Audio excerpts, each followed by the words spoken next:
and Dennis will be out here in just a second. So we already did the Pledge of Allegiance at the beginning of the so we can workshop, sit. so we'll sit up, we'll take a seat now and begin the regular meeting of the Reedfield Select Board for March 18, 2019. Hi, Kristen. Welcome. And thank you, everybody, there. for being here. The We won't be long tonight. we do have our audit firm here to do a presentation, and that would have fallen under the budget and warrant review under old business. And I would entertain the pleasure of the board, if they would, to allow that to be earlier. I would like to take that item out of order, please. Okay, we'll do that.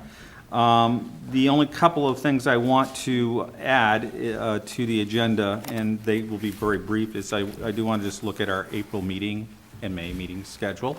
And if there are any reflections under the, reflections on the solar. Pretty good, huh?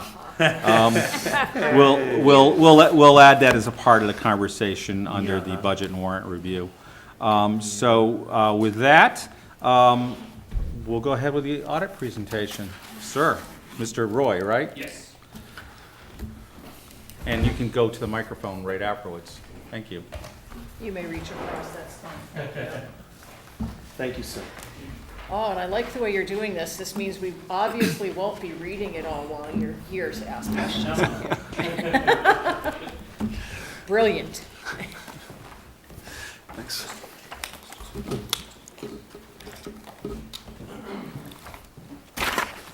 Thank you, Select Board. My name is Mark Roy, M-A-R-C-R-O-Y, from Barry Talbot Royer. I am the Director of Financial Reporting, and I am the engagement partner who oversaw the audit. Just for, your knowledge, for those of you who are not aware, what an audit is. An audit is our firm, which is independent from the town, coming in and looking at the financial statements as presented by management, these financial statements in front of you, to see whether or not they are in compliance with the GASB reporting standards, the Governmental Accounting Standard Board's reporting standards, which all state and local governments are required to maintain their financial statements. My opinion is what we render on pages 3 and 4, or actually, I'm sorry, 1 and 2. And what you're looking for is what we call an unmodified opinion, which means that my opinion is that the financial statements are fairly stated in accordance with those reporting standards in all material respects. Materiality is a key part of that. I don't look at, or we as auditors don't look at everything at 100%. We do what is called a risk-based audit, and we're looking for any sort of material misstatements that might have an influence on the economic decisions of the users of the financial statements. So, for example, might have an effect on your budgeting decisions, might have an effect on whether or not you want to make an expenditure in this year or next year, those types of decisions. And so what you're looking for is an unmodified opinion, and that is what we issued. I also like to make sure at these meetings that I reiterate verbally what our responsibilities were not as part of the audit. A financial statement audit is not designed to detect fraud. That's not what the engagement is looking to do. Sometimes small and medium-sized organizations think that that's what the auditor is doing. He's looking for fraud, and we're not looking for fraud. We do, however, do risk assessments for our own purposes, because again, it's a risk-based audit. We do a risk assessment for where areas might be more susceptible to fraud, and therefore we do more audit work, audit procedures in those areas. But just because we don't find fraud, that doesn't mean that it doesn't exist. And so it's incumbent upon the select board and management to make sure that they've designed a system of internal controls that is appropriate and sufficient to be able to either prevent or detect and correct in a timely manner any sort of misstatements, whether due to fraud or just plain error. Another thing we do is we don't issue an opinion over your system of internal controls in this type of audit. There are other types of examination engagements where we would be engaged to do that. We were not engaged to do that. However, audit standards require that if we find any what they call material weaknesses or significant deficiencies in your system of internal control as part of doing our own audit procedures, that we're required to issue a written report to the select board. We did not find any material weaknesses, and therefore we're not issuing a written report on anything like that. Okay, so basically what that means is that your system of internal control is designed to help make sure that you're achieving your financial reporting objectives, in any case with respect to the audit. We didn't find anything that was concerning in terms of it's likely to miss a misstatement or not prevent or detect a correct misstatement in a timely fashion. It doesn't mean that, you know, there aren't room for improvement, but what we do for those areas where it's not really, doesn't really rise to the level of an oversight type of consideration, it's more at the management level or the finance director level, we simply provide that type of advice to the town manager and the finance director on, well, you know, you're doing it this way and it's working fine, but if you did it, you know, some other way, you could probably improve the process overall. As far as that's concerned, we didn't really find that much that we thought really needed to be improved. There are some things for the finance director for the year-end processes where she's really waiting for the auditor to help come in and make the adjustments, and that's not atypical with small and medium-sized organizations.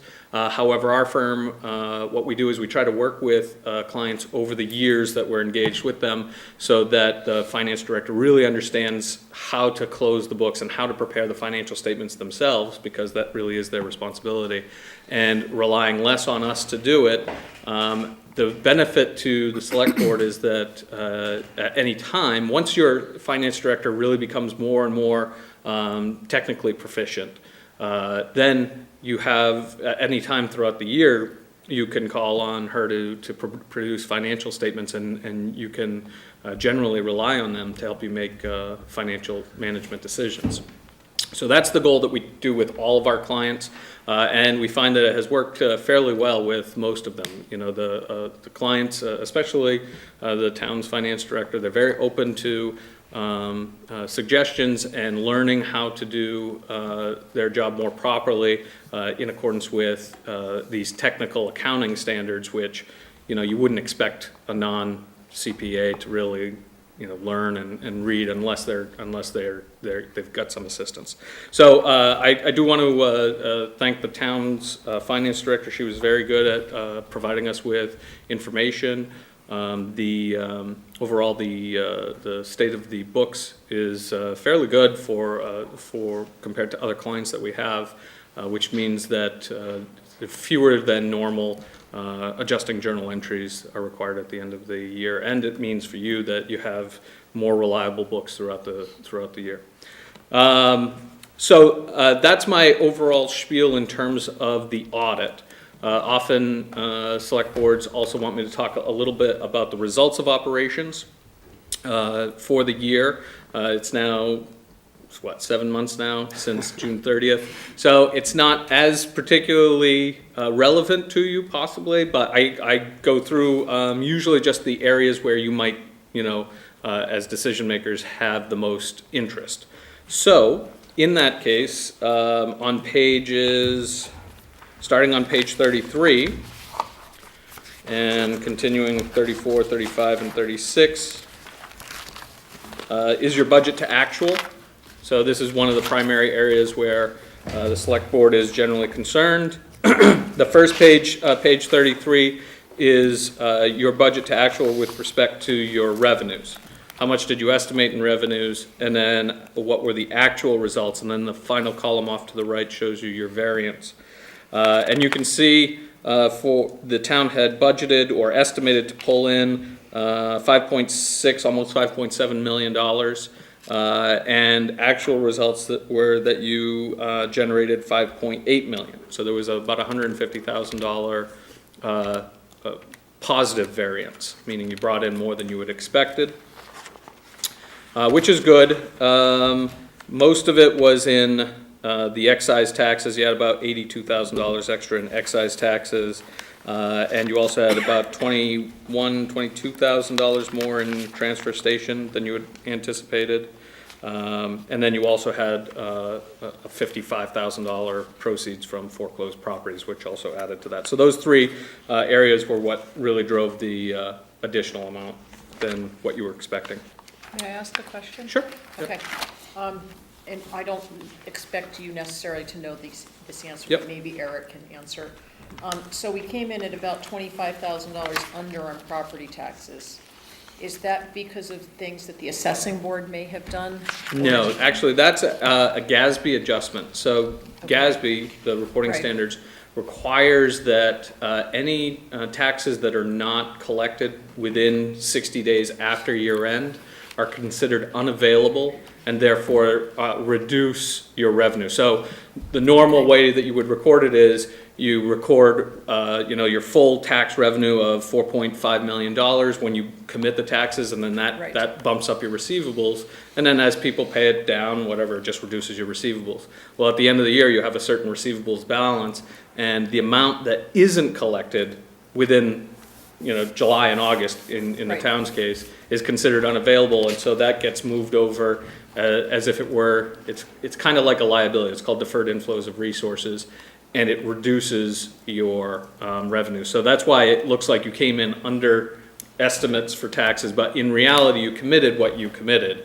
It's just that was really just a GASB adjustment that. And so that would be the amount that we put to lien, that then we eventually collect at some point in time? Yeah, exactly. This is Okay. always going to be delayed, and sometimes you'll have years where you have more in taxes than you estimated, not really because of supplemental taxes, but because of this accrual adjustment at year Right. end, really, is Okay. what's happening. Thank you. So it's a non-cash accrual adjustment. That's a very good question, actually. Okay, so then you're on pages 34, 5, and 6. The budget I'm sorry, tax. can I just ask Yeah. a question? I'm Yeah, sorry. sure. I- No, no I- problem. I didn't do it, and then I was like, no, you have to. So because I'm sorry, Can you tell he's a drama teacher? I'm a little tense about this, and I just want to make sure so that it makes sense to me. So Sure. I appreciate your patience, Yeah. first of all. So when I look at the bottom line here on page 33, you're saying that out of this sort of, what would amount to a budget amount that is responsible, and I guess what I'm trying to say is in terms of Eric's planning. We thought, oh, okay, well, out of 5 million, we thought 5.6 is what we were gonna. We made more than that, $150,000 more than we thought. It seems to me, and again, I just want a real Yep. person who knows your opinion here, but it seems to me like we do a pretty good job of managing where we budget and in terms of fiscal response. Is that can you extrapolate that statement from these numbers? I can extrapolate a statement similar to that, Okay. but not really from the revenue side. So the revenues are estimates, right? Okay. The revenues are, well, we think we're going to get, a certain amount in motor vehicle taxes, and we think we're going to get a certain amount in, general assistance so it's or kind of like permits a and kind of fees. crapshoot. Yeah, right, and, sort of. and what you want the budget, or what the budget committee should be doing is taking a look at trends over the last couple of years, and also considering, economic factors. So if you think that the general economic climate is gonna go down, then you probably wouldn't budget as much for motor vehicle taxes, permits, anything like that, Right, where you would really just get it when you have booming economies, right? So you do want to keep an eye on that. The fact that you came in within 3% of your estimates is really good as far as the revenues are concerned. But that's a very good question, because it does lead me to the expenditure side. Okay, excellent. Yes, sir. Yes, Because sir. you can do that, you can like that. extrapolate that information from Very good. the budget Thank to you. actual with respect to the expenditures. Okay, so you can't separate out yours like I can, so I can see them all in one thing.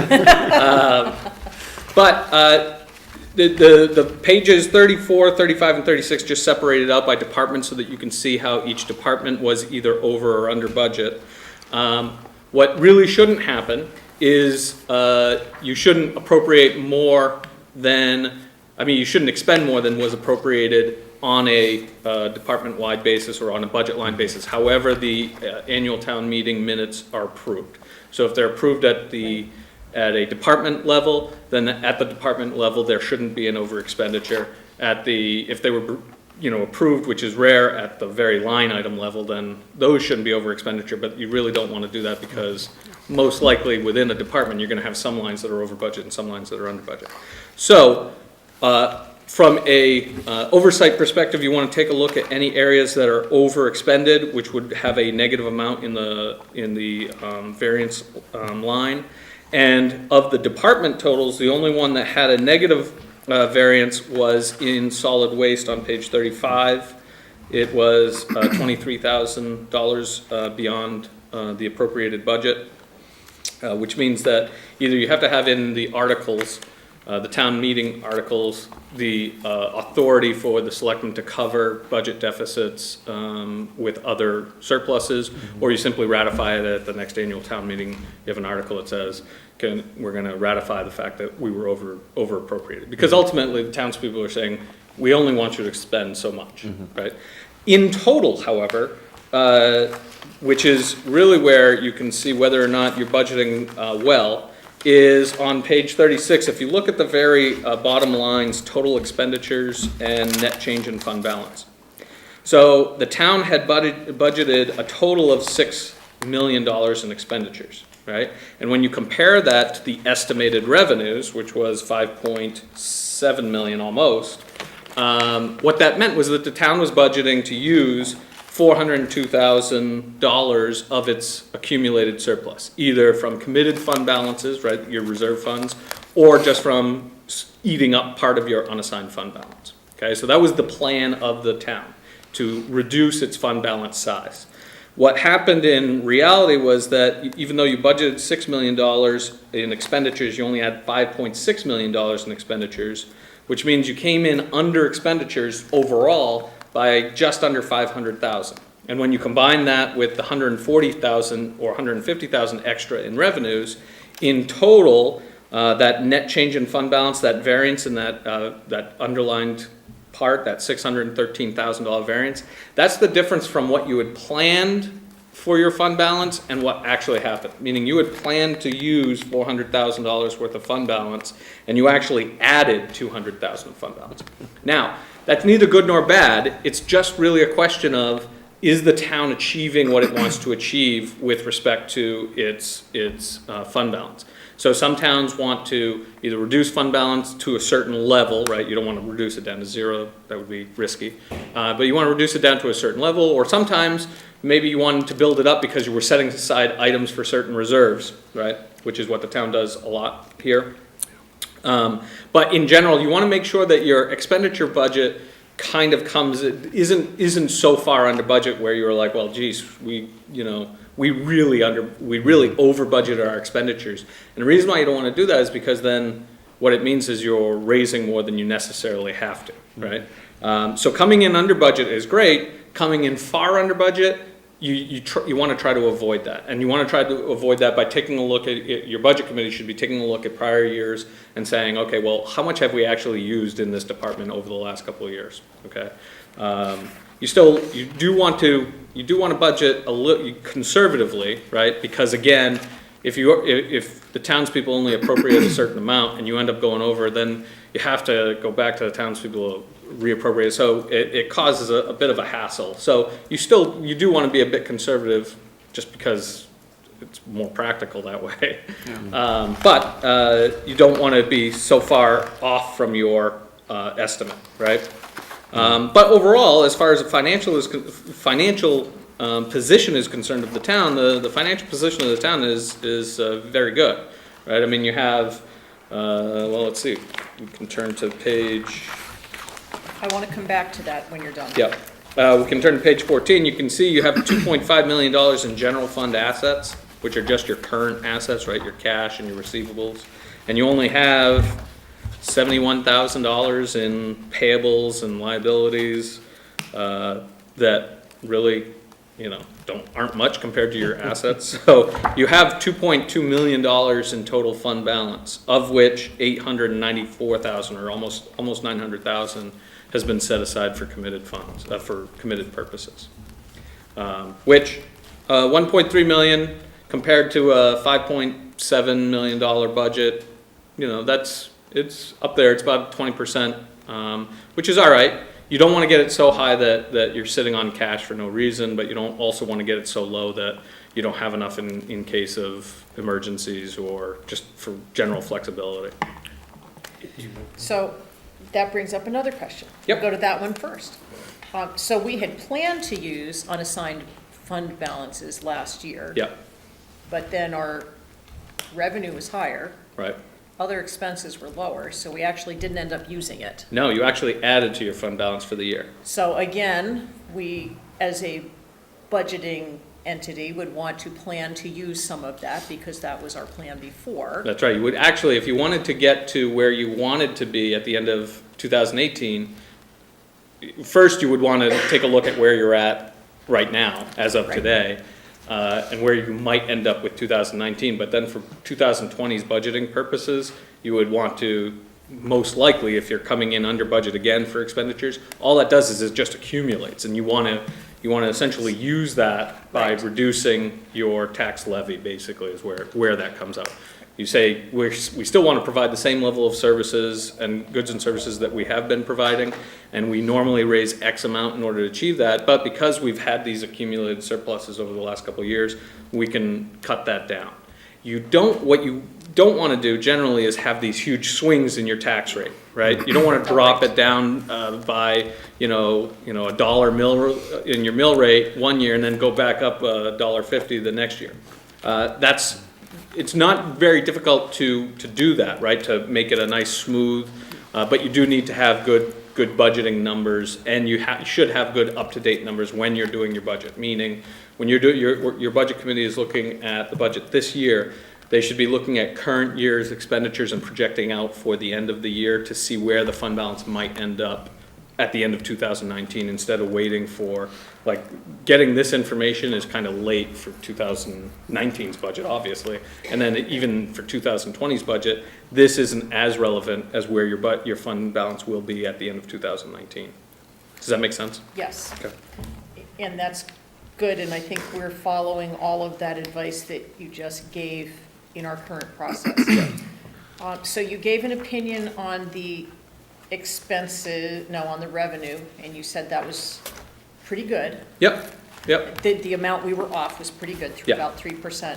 So what would that same type of just very general opinion be on having the 466,000? Yeah, again, my opinion would be that that's a bit too much being under budget, right? That Okay. either is, So we want to shoot for that number being lower. oh yeah. I mean, like I said, you don't want to be over budget, right? Because you're not allowed to be really under Right. statutes. You're not really So if supposed that to. was 100,000, it would look a lot better than That's right. 450. Right, and the reason why is because as a taxpayer, I want my budget committee to be as good at budgeting as possible, because any times where they're let's say they're too liberal on the expenditures, meaning they're over budgeting the expenditures, or they're too conservative on estimating the revenues, all that translates to is I end up having to pay taxes this year for no real additional benefit, and you're just sitting on the cash as it accumulates. And I'd rather not pay taxes. I'd rather not pay taxes this year for something that I'm not going to benefit from as a citizen, right? Obviously, there's other types of considerations that go into that, like do we want to set aside for capital improvement plans and all that, where you are, Right. setting aside cash. But So if we so does the 150,000 extra in income reflect that 466? no, that's reflected That's- in the $613,000 figure. Okay. Yeah, so it's the 400,000 plus the 150, whatever, Okay. so you're getting to 613,000 Thank you. swing Thank between you what all you for planned letting and me what you. Build my questions, I appreciate that. And I'm sorry, but I didn't even get your name. Mark. Thank you, Yeah. I'm sorry. No, that's fine. I didn't realize. You that, did Mark- tell us, but. Yeah, I'm sorry. No, that's all right. So Mark, I guess that's what I'm saying is, I agree. I think having a surplus is sometimes not necessarily the best. But I also think that, like, in terms of where the town is financially, the reason I guess I'm saying this, and I want this to kind of be on the record, but we are undertaking a school bond to do school things. We are trying to bond and renovate some town buildings and things of that nature. So it would seem to me like we are in a good financial place to make those moves now while we can, before we have to sort of look at something down the road. Oh, yeah, definitely. And I just want to make sure, if I tell people, hey, listen, we're in a good financial place, it seems I have the sort of Yes. booklet to say that. Yes, and I would agree with that. Like, if you look at pages 12 and 13, these are your financial statements on a full accrual basis, which is similar to how businesses do theirs, right? So you're matching your revenues with your expenditures, and it shows you your full economic resources, including all of your fixed assets and all of your long-term debts. Even here, again, this is different from your general fund, which is really just focused on current financial resources. What are you going to use within this next period, within this next fiscal year? But on a full economic resources basis, the town has $23.8 million in total assets, 2.7 or 2.8 million in current assets, and its current liabilities are only 379,000, right? So you have 2.79 million in current liabilities, of which only 370 is coming, of your liabilities is coming due within the next year. So you have more than enough assets to cover those liabilities. And even when you consider long-term liabilities, you only have an additional 500,000 in long-term liabilities. So the town has resources, economic resources, in order to undertake projects that they might be considering. And so it's in a good financial position that way. Yep. We're gonna put that on our marketing. Well, it's on the internet now, so it's just as good. And then I have a specific question for Eric, maybe, that you might not know, although, did you do the audit, Mark? Actually, my associate Kayla did the audit. Okay. I reviewed it. But we had I'm gonna get to this page. We had 120,000 for the dam that we did not expend for the Maranacook Lake Dam. Yeah. But that's just because of the timing of that work, is that correct? Yeah, that's going to go away this fiscal year. Right, so- okay. We're gonna Yeah. spend it. A few of those capital Amen. lines actually will go away this fiscal year, so that's part of that variance, is that, when you have capital reserves like that, it does show up as a surplus. Over budget, so Yeah, to speak. exactly, yeah, yep. Okay. Because it wasn't actually expended, so, Okay, yeah. So other than that, the only other thing that I think you as board members would probably be interested in is on page 45, which is your schedule. It's kind of a detailed schedule of your general funds committed fund balances. So these are all the different reserves that you've set aside, what their beginning balances were, how much did you add to them over the course of the year or take away from them, and then what their revenues and expenditures were during the year. Of note, the only thing that Eric and I have already talked about is there's a negative balance in the fire tower sites that he's going to be taking care of this year with, I think it was transfers, right? You're going to be transferring it from one. Yeah, we were considering doing it with a warrant article, but I Right. think that if we can do it internally, it's probably Right. better, because the funds are there, and Right. they're related, I guess, they're equipment reserves, so I think that we can do it that way. Yep, that's fine. Yep. One thing I might, one suggestion, and take it with a grain of salt, is, maintaining these individual funds at this level of detail can sometimes be, unnecessary. Like, for example, you have A nightmare. cemeteries living fence, you have a $14 balance in it.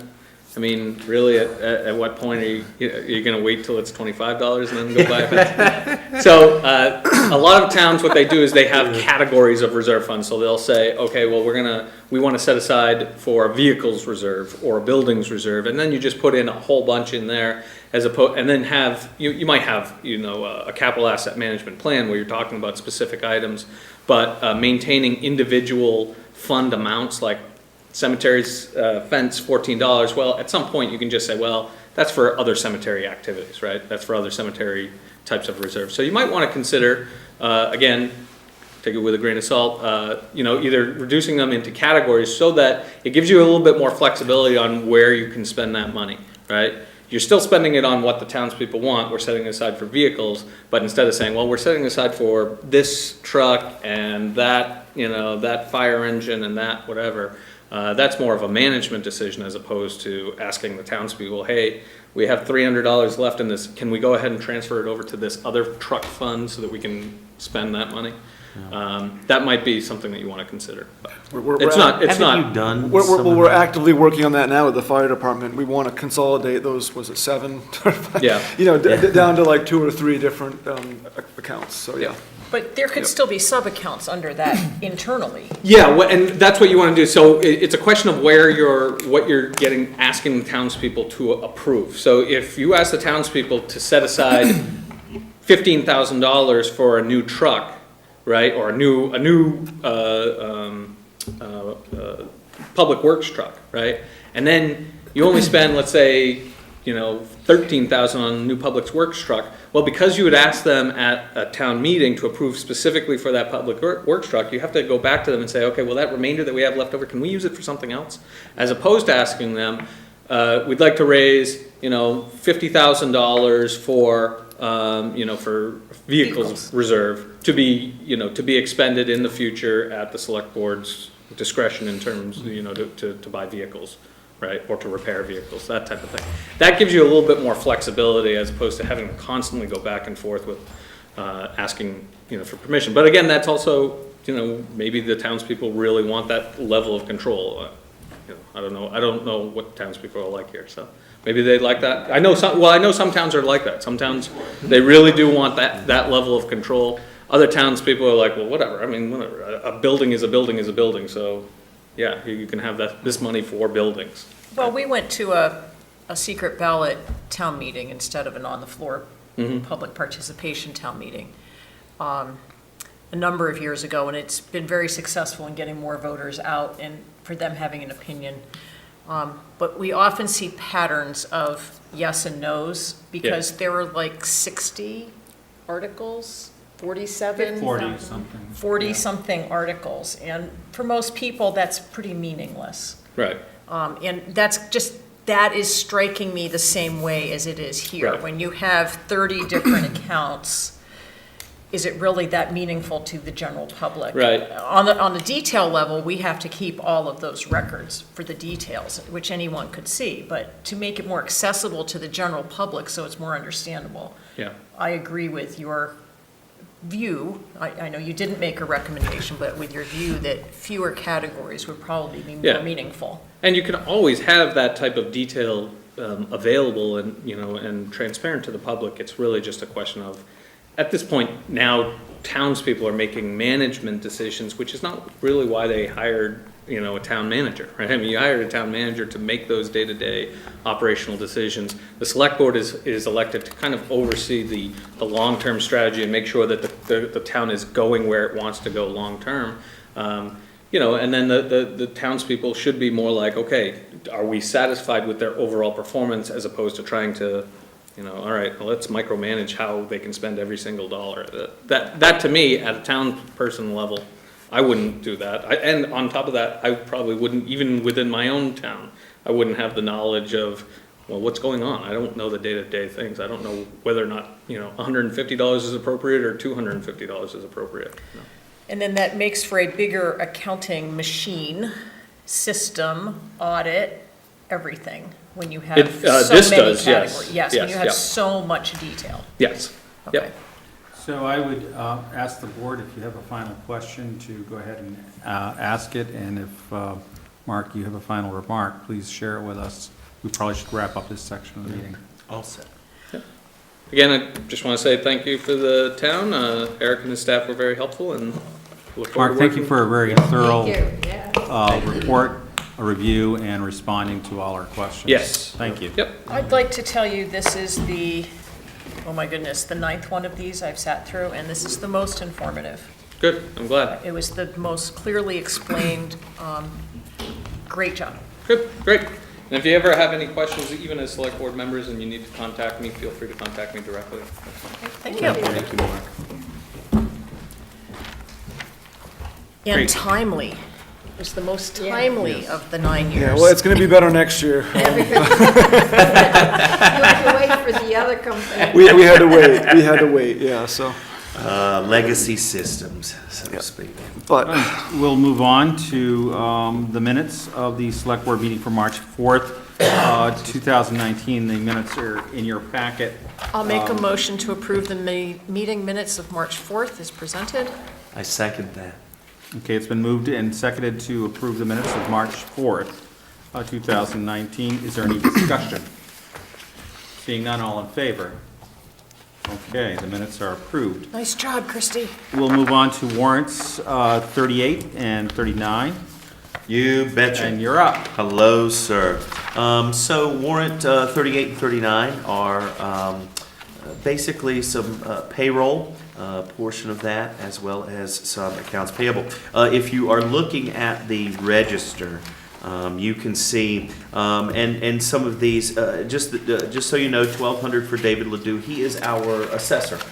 He is tremendous, and I just wanted to say thank him for that. I'm sure that Eric can be more helpful in terms of the exact specifics if you have any questions, but the Reliance equipment, I know, is about the transfer station. Is that correct? I'd have to look that, it's either the Okay. transfer station or the fire department. They both work with companies that are very similar. I'd have to Yeah. look. Okay. Let me see the, where was that? In the- March 21st, March Yeah. 20 3/4 of the 21st. way down, 3,600. Yeah, I Okay. thought that that was for the transfer station, that was all. I'd have to look. You would have it right here. Yeah, I can look at that while you, I'll look it up for you. Protection, It is under protection, isn't it? under protection. yeah, Oh, it I is? think it would be the fire department. Reliance, I think, does the pump testing. Oh, okay, that's But I'd over have here, to- yep, sorry. I just wanted to make sure that I had that, there it is, yep, okay. Thank you, sorry. I guess I could have paid attention on that other page. We did some suction hose repair, we did some gasket work, Yeah, muffler work, a foam refill pump. Okay, that's yeah. a good stuff. There There's you the detail go. we need. Thank you. Anything else, Dennis? I think that's it. Are you gonna I will oh, yes, let me make a motion. I would like to make a motion to approve warrants 38 and 39 in a total amount of $43,437.15. I'll second that. It's been moved and seconded to approve the warrant. It's $43,437.15, correct? Correct. Okay. Is there any discussion on that motion, please? Just a thank you to Dennis for the review each time we meet. Yes. Thank you. Well, I enjoy doing it. I wish, am I done? Is it my turn? No, you'll actually do the one for the April 1st meeting, Okay, that sounds good. and no funny business for April Yeah. 1st. So one The or two potential. more, and then you're So, done. that yeah, sounds one or good. two more. Thank you. And then who is in the next quarter? Me, You Chris, are. Okay, yeah. great. So, all in favor of the motion? Thank It's you. unanimous. Thank you very much, Dennis. Yes, sir. Recycling for you. And we'll move this around to be signed. We'll move on to communications. Are there any members of the select board that have anything that they would like to share? Yes, I would. I would just like to send out one last call. We are going to have our first meeting of the Heritage Days Committee. And it's going to be in April. I don't know when just yet, but we're looking at a Sunday afternoon to discuss. We have some exciting things that we are going to do this year. We have some new things, some old things, and some things that we hope will bring people down. So again, if you're interested in being a part of Reedfield Heritage Days, please come down to the town office, sign up, help us out. We need folks during the day of, we need folks to help plan, and I promise our meetings will be fun. Thank you. I just have a request, since you have two fairly family-centered days Yes. that are Sundays, if you make it not on Palm Sunday or Easter Sunday, Oh, yes, that's probably a very smart thing to do. you might get more people like me to show up. Yes, absolutely. I just have one comment, because it's always Dennis and I that have something to say. I don't I just run the show. Go ahead. Eric, I just have to tell you that I was overwhelmed with the last Friday update that you gave us. It was so professional, so thorough, so full of information, and so timely. I was just really impressed. Great job. Thank you. Appreciate it. And what Catherine is referring to is every Friday we get an update of what's happened during the week. And then, of course, Eric will highlight some of that with us as Right. he gives his report. Any other members? Nope. Great. We'll move on to staff reports, and I would ask you to be abbreviated on the treasurer's report since we had the audit report tonight. He stole most of my thunder, but, and I'll say it's very generous to say that you get one of those reports every Friday, because it's, not always every Friday, but thank you for the compliments. So I do not have a standard town manager's report because this is the off week, so last meeting I gave my monthly town manager's report, so that's an abbreviation there. With the audit, or the treasurer's report, I will say that check reconciliation was complete and accurate. No issues were observed. The audit, as you know, is now complete, and he very well summarized where we are. They were an excellent firm to work with. I was very pleased with the transition from the old to the new and how well they picked up with the pieces that were kind of left behind and brought it together. And as I said, we will be getting that audit out by January of this fiscal year, or of this calendar year for the FY19 fiscal year. So seeing how they worked with us and how Teresa has been working to put all the information together, that's not going to be an issue, which will be great for the budget process. So only a couple things I wanted to note. We did have some adjusting journals that needed to be made because of changes between what was committed versus what was budgeted. So we have two adjustments in there. The first one actually was a duplication of the original issue, and so then we realized that and corrected it. So you'll notice warrant 332 and 333 are equal and opposite. To some extent. One is a double negative of the first, and that's because we had to, Teresa and I working together, still couldn't figure out which direction the audit adjustments are supposed to go, so that's why we hired them. But we got it on the second try, so those corrections have been made. And that's one of the examples of what Mark was saying he likes us to do throughout the year, so that they don't have to come in and make 30, 40 journal adjustments. They can come in and make 4 or 5 and be in good shape. So, so we're trying. And then we did have a few areas where we're starting to look a little bit high on expenditures. ACO and CEO are two that I'm trying to be particularly careful about as we finish up the year. Other than that, everything looks good. So on ACO and CEO, again, we're somewhat at the dictates of what kinds of permits are coming in, and so are we seeing some growth? We are seeing a lot of affecting growth. We're also seeing a lot of activity. Unfortunately, last summer we had some litigation that took up a lot of time, staff time. So these are two of the hardest, when you look at staffing, the hardest to estimate because typically, at least CEO, if you get litigation, it really is expensive and costly. And then with the animal control, a lot of it's overtime. And so if you have a bad year, Like a cow. like a cow or two, or A dozen. a couple of people with dogs that are problematic and continue to be so, it can really throw things off. So we're, and I'd say one of the things with ACO is Anna does a very good, thorough job. I wouldn't want her to do any less than what she's doing, but it's still a lot, but it's a high level of service for the community and for the animals. So things that we need to look at anyway. Yeah. Anything else, Eric? That's it for now, unless you have questions. Are there questions?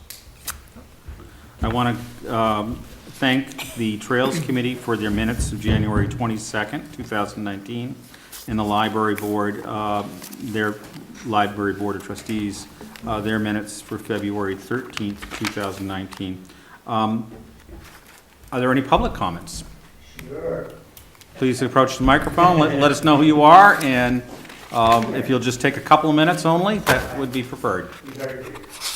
Ralph Eno, Mountain View Lane, again. Hi, Ralph. Good evening to all of you. Sorry I got here late for the audit report. The one thing I didn't hear the auditor say, which I think is important in terms of baseline public information, is that it is a clean report. That is common parlance for you guys are doing okay. And if he didn't say it, it should be in writing, if in fact it is. I'm listening to the status of the undesignated fund balance, which, if I heard him right, is approaching 20%. That, from my experience, begins to seem a little high. And it would be nice to ask the auditor for their input. A lot of times they don't want to answer that kind of question, but in terms of your total budget for any annual year, what should your undesignated fund balance be? My past experience is it's about 10% or 2 mils.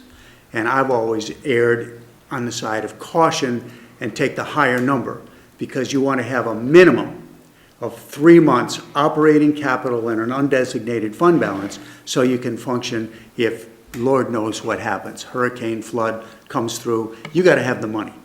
But 20% is getting up there, and you might have some exposure in that regard, because the perception might be that you're keeping more of the taxpayers' money than you need to keep.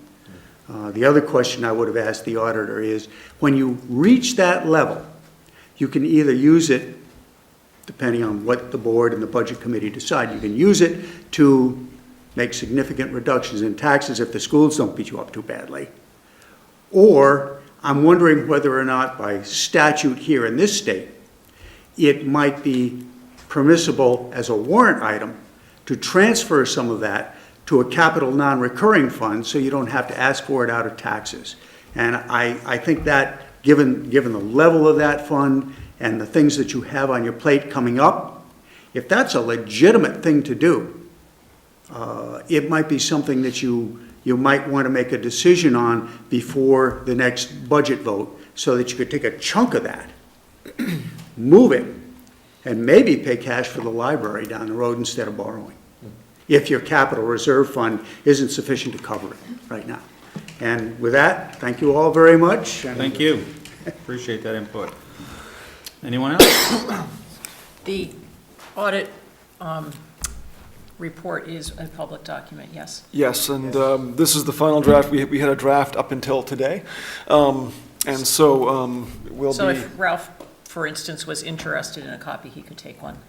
not one of the paper copies. We have places for those, but we do have digital, and we'll have it online in a PDF format, which is, you can even search it. You can do a keyword search, which is, I do it all the time with the audit. I can't imagine. Yeah, no, that will be Great. available. Thank you. Mind if I turn that off, Catherine? Are you warm No, it enough? comes on now that Now that, yeah. we can't have it on. And you're in your coat and my hands are cold, but We'll okay. go ahead and move on to old business. So we're looking at the fiscal year 2019, 2020 budget, and really what we're doing tonight is looking at the warrant articles themselves. I was not anticipating, correct me if I'm wrong, but I wasn't anticipating actually doing recommendation votes tonight. It's certainly an option. I think, we did have the budget committee go through and do that process. They've done it. They've done I've it. noticed that. Yes, and so. And they'll actually do it one more time, right? Well, you both will. You both will, but I think it would be helpful if you were to vote to establish a baseline, knowing that these numbers are the same in all cases except for one that the Budget Committee voted on, and what you've been seeing all along. If there are any changes, they're non-consequential, maybe a $200 change here, but there is that discussion about our reserve balance. The discussion about the building projects, that's going to be, I think, an important item to look at, and particularly that article, I think it's Article 15 or 16. It's Article 15. Yeah. So one of the things that I did provide to the select board, and I did put online before I came to the meeting, is a supplemental if I can find my copy of it, a supplemental, I'll probably have to borrow Kristen's, packet, including some information about Is this the one? costs. Yes, that's the one. Oh, I got it right here, it's right in front of me. Alrighty. And so, we are in the midst of planning and preparing for actively pursuing expansion of the fire station and a library project as part of this upcoming warrant. And that means a lot of different things need to happen and have been happening. As you know, I've been working actively with the fire chief and trying to update and revise the numbers we had from 2011 for this project. And so I did finally have a chance to meet and receive proposals from our architect and engineer that we've been working with. And I wanted to just let you know where they stand. They would like to see more money put aside for the construction portion of this project. And their costs are a little bit higher than what we saw in Winthrop, at probably approaching 13, 14, 15%, depending on how you look at it, of the total project cost. However, we're looking at expansion and additions and retrofitting as opposed to new construction. So I did talk with a former professional engineer who has done a lot of work in town, and the numbers aren't unreasonable. I also did meet or have a teleconference with these two companies and work with them to get their costs down. So what we're looking at in essence for this project would be both the library and the fire station having a combined total cost of somewhere around $850,000, which is more than even I had presented to the budget committee last week because we had not had this information presented from the architect and engineer. However, what that results in is about a $250 per square foot cost for the fire station and a roughly $100,000 cost for the library component of this project, both of which are very much within reason looking at other projects that have been completed or in progress. And I don't want to go over the need for this project again. I'm not sure it's don't what need we to need do to that. do. I don't need it. So what I will just say is that right now, this supplemental document and the summary information contained therein indicates that we need to find another basically $100,000 to offset these increased projected costs. With that, and with the discussion of the auditors, I'd like to take a closer look at our undesignated fund balance and see if we can pull that money from the undesignated fund. We are using a little bit more than we have in years past, but I'll say admittedly that I've been very conservative with how we use and pull funds from that undesignated fund.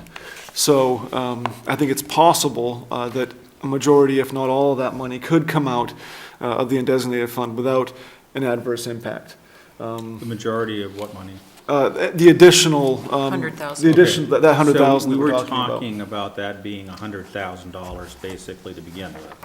So we're talking about doubling that? Well, no, No. so what we were originally looking at was a project where we would have to pull around 150,000 from the undesignated fund. Okay. And now we'll be looking at pulling 250,000. Okay, It's not that the library project is still targeted at 100,000. right. It's the fire It's the station fire that's been station that looking is higher. targeted higher. Yeah. So in order, I did understand it was 150 earlier. For the undesignated fund use, Right, right. yes, that's Yes. correct, yep. so Yep. So it's this would- 250 is what we're talking about. Sorry. And That's where I'd we like it heard a to be. discussion tonight Yep. that basically said that that's tolerable, Probably ought to be 250, yeah. but that we have that money sitting there.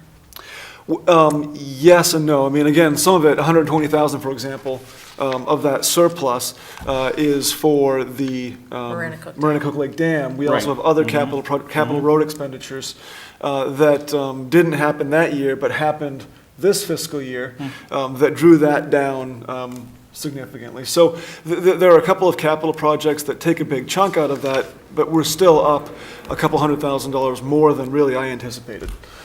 So that's the positive news, and that's been affirmed by this final audit. I do want to take one last look, but I guess for the discussion tonight, what I'd like to do is amend the article where we do talk about use of undesignated funds, add that $100,000 to that, and everything else can stay pretty well static. And is that's very Article similar to what 15. you've seen in the past. Well, Article 15 is the borrowing. Right, yes. but then 16, 16 Is capital is capital, improvements. yeah. So what we would need to do, it would be to increase on Article 16, if I can find it, well, next you had page. two, it's on page 43. Yeah. So on, Town building improvements. yeah, so that 250 would go up to 350 on the expenditure side. On the revenue side, under Article, That's at the end, right? yes, the unassigned fund balance would go from 170 to 270. So by adjusting those two articles, we would be able to, What was the second article number?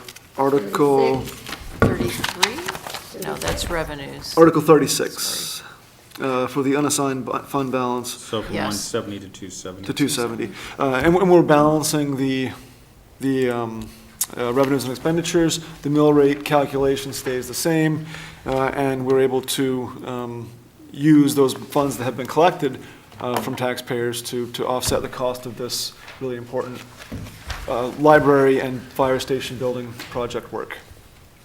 Well, it seems the right time to do it. It does. So just remind me here, Eric, and confirm, because it sometimes takes me a while. In order for the bond request, are we gonna bond the library and fire department together? Yes, the way it's structured right now, the way this really, there are a few differences, but because we have some revenue coming in that's dedicated, say, for example, donations to the fire station Yeah. improvement, or use of the fire station reserve, there are some changes that'll have to happen around that, but But they're being bonded together? they're being bonded together, and most of the capital work is being considered together as a single municipal building improvement project. Right. Yep. And so then, in order, so we have a set bond amount right now? Is that what's on this draft? That is, Yes. it's an up to amount, and that's a Okay. really important point. When I talked with the architects about our budget that we had, and I said, after we pay for engineering and administrative costs and all of that, for the actual physical construction of the building, do we have enough to meet our goals of repairing the roof, getting the egress installed at the library, getting the fire station constructed, and having a quality building? And they said, you're on the hairy edge, was the exact words. And that's no place that I want to be. And I certainly don't want to have to be in a situation where we're coming back to the taxpayers and saying, oh, hey, by the Right, way, we we made a can't fumble mistake. that. Yeah, it can't be fumbled, And yeah. so, right now, we're on the edge, and so that up to amount really would be important for the bonding. So if we do a bid process and we come in, and the project in aggregate is gonna come in at $150,000, say, under the estimate, it comes out at 800 instead of 850, then we only need to borrow 500. So that borrowing is what would fluctuate based on the level of the project needs. Right, but we would be able, so my question goes back to originally, we would be able to cover whatever additional needed through the undesignated fund balance that you spoke about from being able to bump that. Well, that would be the first line. That would be a Okay. guaranteed use of undesignated fund balances. Okay. It's the bonding that would fluctuate to meet the actual project costs. Okay. And that way, it's probably the most responsible way, because we're not paying interest on that Right. over the next 15 years. So. Whatever it takes to not have to do it again, right? Is that what yeah. we're trying to avoid? Exactly, and I think Okay. that we're there Do it now right with the this. first with time. Do it this right the first time. Revised estimate. That being said, one of the things I do need at some point, and hopefully tonight, permission is to proceed with preliminary engineering design. And we do have $35,000 set aside in a reserve for use in design for the fire station expansion. And it was set aside several years ago, I don't know when. Yes. But it's been Number there, of and years. it hasn't been utilized. And Lord, I wish we had utilized it last year. Yes. Because we'd be in a very different position, but we didn't recognize at that time the position we would be in now with availability of resources and the need. And so here we are. I would like to get, later on, after we go through this process, permission from the select board to work with these two firms and to expend that money that's already been raised for the purposes of doing this design work, so we can go to town meeting and have good information, have good drawings, and have a project that's worth consideration. I want to, can I just also say this, Eric? I think, and sometimes this doesn't bother me, but I just want to make sure I follow the string of events. Sure. It seems like to me that we have to have a fire lit under us a little bit in order for all of these things to fall into place. Is that correct? I lit the fire under Eric already. Yeah, I was He gonna lit it. say. It's burning hot. I'll No, tell you. absolutely, but what That I'm was that saying Friday is, update. and absolutely, but what I'm saying is, I know that we're moving quickly, Yes. but you do not feel like we're rushing this. No, I don't, Okay. and one of the main reasons is that I would say that if we don't have the professional resources to get this project going, the engineering and architectural component of this is very important. Okay. I did speak with both of them at length about the project, the needs, the scope, and the time frame, and so they are aware that we really need to have at least the time frame and some good information ready for a straight-face test on the 28th. Come May 16th, May 16th, when we have our second budget meeting and presentation, we need to have really good information. And we need to have things in the works to send out to bidders. We need to be in that place. That's the checkpoint. And that's why it's important to get, to get the, And their response was positive. it was positive, yes. And they're actually planning on attending the 28th to field questions, to discuss the time frame that we come up with, if in fact we can engage with them and start that process. Excellent. A $35,000 expenditure should have, the approval of the board, especially because we did go through this process by soliciting engineers, having some informal conversations, and then working with two firms that were attractive. It's outside the standard bidding process for a project of this scope. However, without having a much better idea of the project, it's the chicken and the egg, right? We're doing architecture and design. Do you pick the firm, or do you throw out numbers or throw out a project scope to the firms and then have 15 different proposals come in and they have to sort through them? So Well, I trust you to do this it. is a little bit outside the norm, and I do hope that the board would agree to suspend that standard process of bidding, allow us to jump into this and move forward. But that's Okay. after we talk about Sure, the I have no the problem. warrant overall, I right? I would have make no- the motion if I knew how to word it, so I'm going to Well, not yet, but I have no problem in supporting us discussing that and making a motion tonight. I'd like to discuss the timetables, and for anyone who's reading this, it's page 2 of the Dirigo Fire. It's page 1 of the Dirigo In the appendix, right, or the attachment? Library, what was just given to us tonight. Yes. And then it's page last, they're not numbered, 7, of Mainland. And this is exactly what we had asked Eric to do for us. And I would like us to consider this in the discussion, because this isn't just about money. It's also about timing and availability of services and getting the work done when it's needed. And that's what we asked you to provide. And so what I'm reading here is that we can have the schematics done by May 7th for both buildings by Dirigo, and the preliminary design by the town meeting in May from Mainland, which all sounds just what we asked, so it would be before town meeting. And time, I assume that May 7th is before the deadline for printing the warrant? Well, no, the warrant Will already proper be will done. already, I mean, we have Okay. to back up 2 months from the time of the actual vote because of absentee balloting and other Okay. requirements, so. But when we have the actual public hearing at the end of May, prior to the election and Yeah, the town meeting, we would have information then. 4/26 is when the warrant's got to get to the printers. Okay, And 5/16 is when we present that warrant. So there, again, I always like to just spend a little extra time with the public discussing this, because the Right. meeting that we have on March 28th is a meeting where you tell us you should or you shouldn't do that. That's what we're looking for input on that date. yes. And then we decide what we're going to do. And then the second meeting, which is in May, is a meeting where you say, I don't like that warrant article, or I love that warrant I article. thought it was Pass April- it or not. I thought it was April 20-something. No, it's May 16th. Yeah, the 26th is when the warrant is due to the printer. We have votes, I think, final votes in late April in order to get it to the printer. Yep, So, we have a final vote on the 22nd of April, this board. Yes.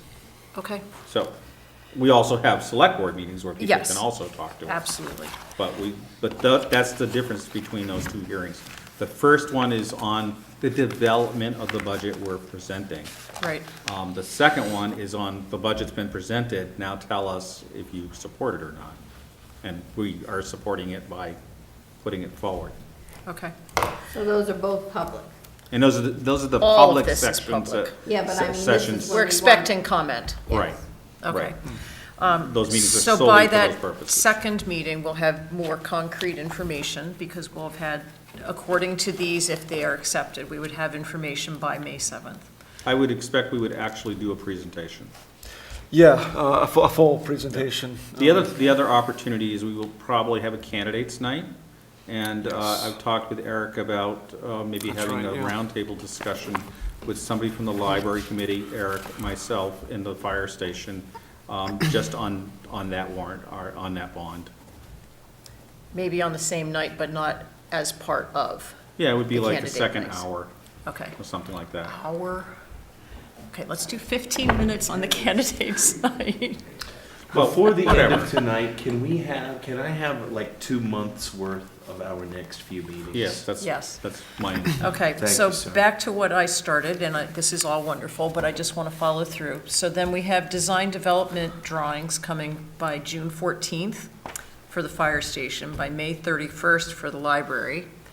And then Mainland is only working on the fire department, and they are saying by July or August, because their part of the design is, there are a lot of pages here, Eric. There are a lot of pages. They're doing the septic and most of the major construction design, yes? Mainland is not doing the construction design, they're doing the site work.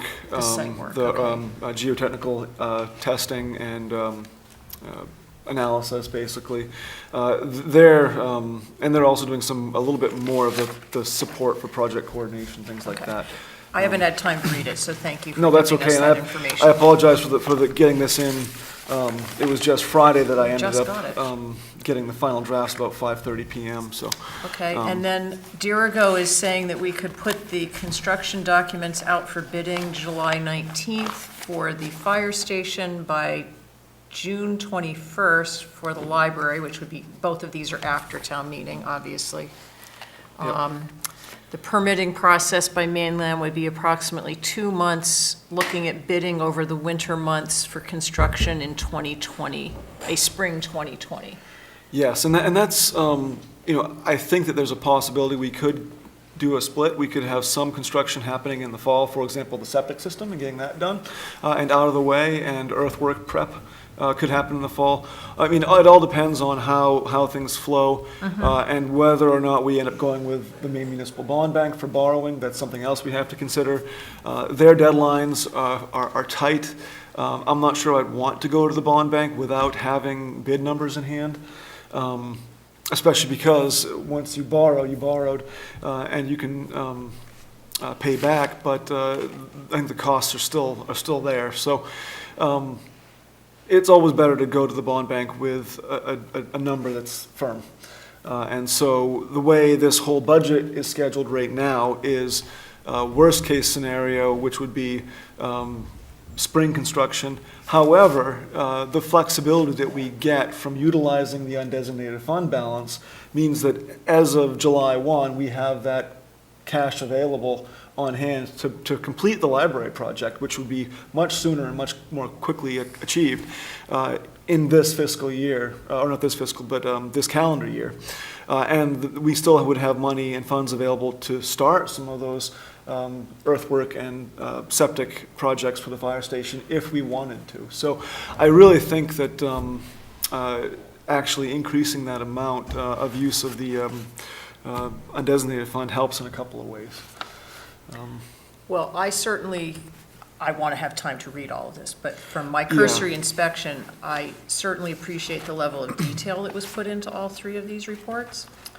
And I appreciate the timetable. I know that took a tremendous amount of time on your part, Anna's, Lee's. You've been off to multiple visits, site visits, compiling a lot of information and data. It looks like the 2 home inspections that we had done were very useful in They were, yeah. evaluating the projects. I think it fits in perfectly with the timetable that the library board is interested. Is that the right term, library board? I call them the Board of Trustees. The Board of Trustees for the library was interested in. They very much want to move their project along to utilize the grant funds that they got and to build on the momentum that they have going with all the volunteer input. So I think this is terrific. Yeah. And I do say that, I know this is short notice. We did talk about a meeting schedule. If the board's not comfortable doing this tonight, I am completely fine with having a separate meeting, standalone, to look at these issues, to consider these proposals independently of the other work that you're looking at. So I didn't want to make it sound like tonight's the night. It would be great if it was, but if you're not comfortable with that, that's fine too. I do want to also add that the library, we do want to move that forward quickly, and I did start discussions with Deb Peel today about now that we know what their design costs are. We do have a very small amount. I was thinking it was closer to 5,000, but they've got 6 in their operating reserve, which is not accessible for capital projects. But we have $1,100 in a building reserve for the library. I'd like to pull that and then also request that we pull some of that grant funding that was recently secured to do the design phase of this work as soon as possible and meet that goal, because it wouldn't be right to use the fire station design money for the library. Right. But if we had to wait until town meeting to get approval for the library project, we would be further behind than we should be. There's no reason we can't get the design work on that library done, and as you saw on that schedule, done and out, and get the work done this fall before next winter, when we'll have to go through another winter with substandard roofing and substandard structural components. Not what we want. So I'm trying to work with them to make this happen, with the understanding, of course, that we would be taking on a bit more of those other things like the heat pumps that they originally had in their proposal, but now we're looking at taking care of out of this capital project. So a lot of moving parts, but I think by looking at it intelligently, working with the funds we have available, we can move the library forward with existing FY19 funds, and also start that longer-term project of planning for the fire station with funds that are also available, but from prior years. I'd like to give you whatever sort of leeway it is that you're asking for in order for that to happen. I'd be okay with that if You need a motion? a suggestion. Yes, yeah. and I'm happy making a motion now for the library one. Maybe we'll do them separately, but the library one is just one page. It's very simple to read through, and I would make a motion that we accept the proposal from Dirigo Architectural for the project titled Town of Reedfield Library in the amount of $9,405, and authorize the town manager to proceed. Is that what you want, Eric? That would be excellent, and I will make a point with all 3 of these documents that these are phased. So if we get into the first phase, say, of the fire station project, and we've spent money on design, we have a design ready prior to town meeting, we expend those funds, and the town meeting votes to not proceed with the bonding, for example, the project stops. We're not obligated to spend the remainder of that money that is discussed in these proposals. So that's an understood, clearly understood professional part of this agreement, including the library. So if we get into the design phase and there is some work that's needed for, say, project administration, that would be time and materials. If it doesn't float, then we're not obligated to pay that money or perform that work with any of these either of these two companies. I So- second that motion. Okay, it's been moved and seconded. So my first question is, we talked about $5,000 coming out of the Stephen King grant. It would be probably closer to 7 out of Okay. that, or 8, because Okay. we only have 11. So that was available. flexible. That's how we get to the 9. That's how we would get to the 9, yeah, So we had if the library 1.1, board's willing And to. I thought we were talking about 5,000, so. And I do know that actually originally the roof was talked about in that grant. It was, yes, so I think it's an appropriate use. But um, I understand where you're gonna come from. But we don't have to have the funds for the $1,500 for construction administration right now for that. No, we don't, so that's actually a good So- point, So it's yes. only going to be 7,900 that we are going to need to get Yeah. everything up to the point of the bid going out. Yeah, so it'd be roughly 6,800 out of their grant, and then 1,100 out of our building reserve. And we can cover the other things in the grant that they wanted to cover with it.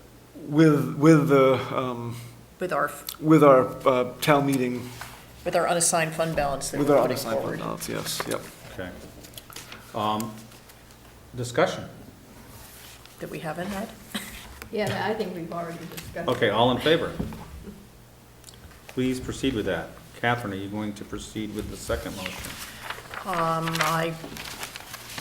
Sure. Well, I'm asking you because I didn't know if you were keeping track of that.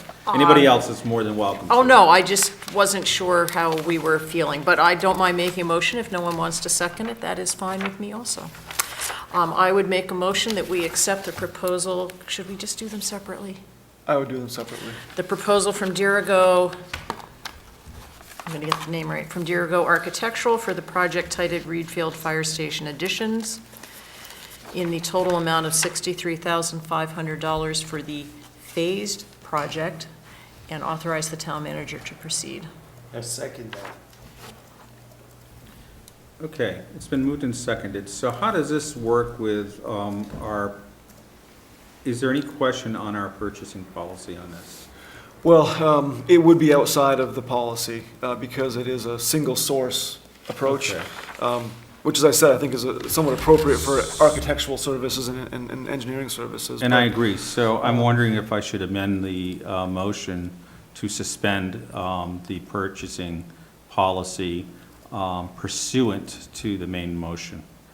That would be very appropriate, I think. And just as I just worded. So I'm moving that we, an amendment to the main motion to suspend the purchasing policy pursuant to the main motion. So in other words, only for that purpose. Does everybody agree that wording's correct? Yeah, it's fine. Do I But we draw need a second on that? Well, I guess I'm not. I don't know if I should second it if I I'll made second the it. original motion. Chris is going to second it. There we go, thank you. Thanks, Fran. Okay. Is there any discussion on the amendment?